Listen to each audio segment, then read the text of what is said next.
Ladies and gentlemen, I apologize. Mr. Taylor had to leave.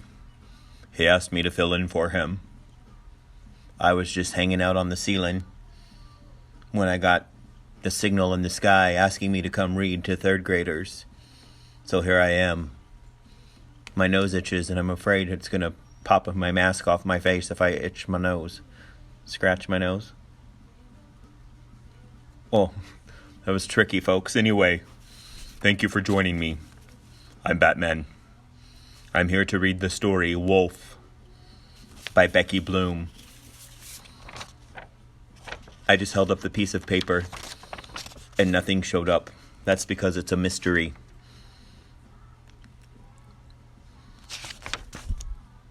Wolf. This genre for this story that I'm reading for Mr. Taylor is fantasy. If that were a question on your paper, the answer would be fantasy. That is the genre for Wolf. After walking for many days, a wolf wandered into a quiet little town. He was tired and hungry.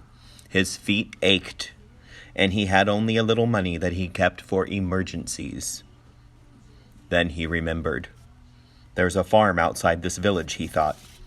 I'll find some food there. Ding. I just dinged to turn my page. I heard that's what you do in third grade. I don't know. I don't teach third grade. I just fight crime in the streets of Gotham.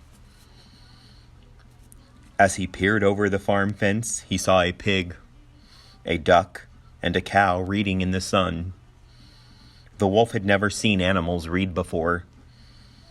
That's a clue why it's a fantasy.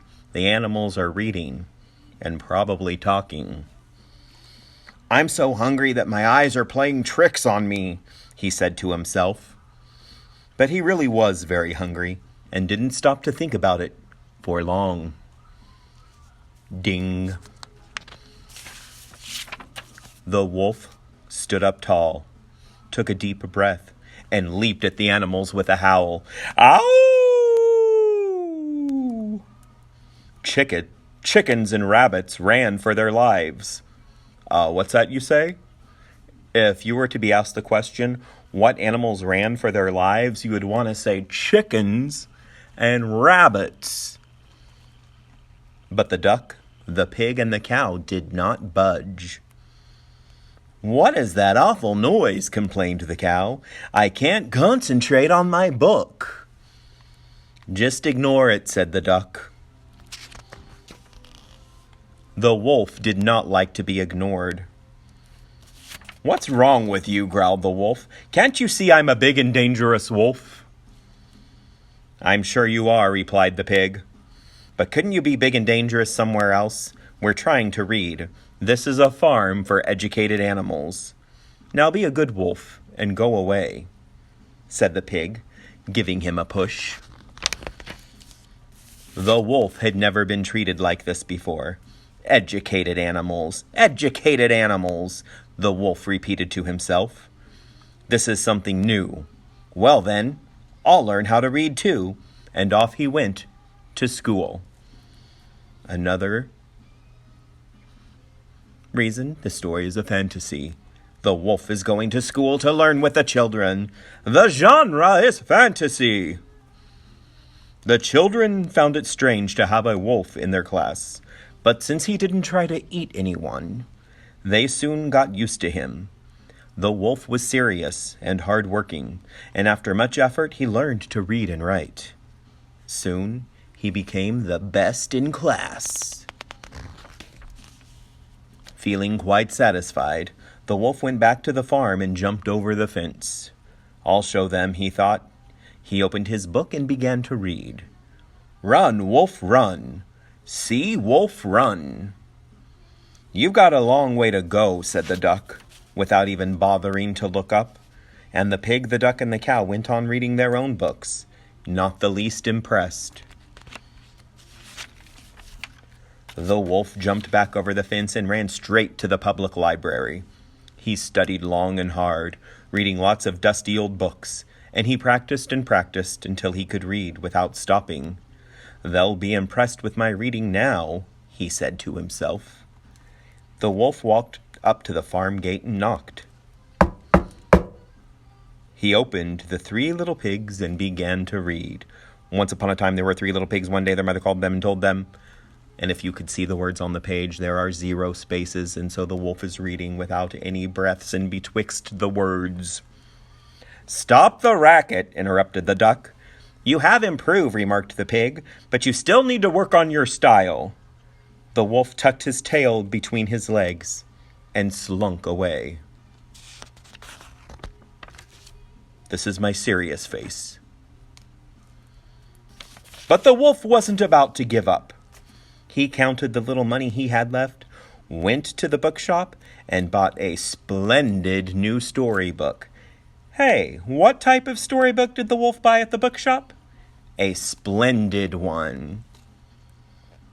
He was going to read it day and night, every letter and every line. He would read so well that the farm animals would admire him. I don't know where my doorbell is. I was going to use it for a sound effect. Ding dong, rang the wolf at the farm gate. He lay down on the grass, made himself comfortable, took out his new book and began to read. He read with confidence and passion, and the pig, the cow, and the duck all listened and said not one word. Each time he finished his story, the pig, the duck, and the cow asked if he would please read them another. I keep losing my eyeballs in this mask. So the wolf read on, story after story. One minute he was Little Red Riding Hood. The next, a genie from a lamp. The next, a genie emerging from a lamp. That was one of last week's vocab words I've heard. And then a swashbuckling pirate. Sometimes he was dressed as a bat, saving the city from crime. "This is so much fun," said the duck. "He's a master," said the pig.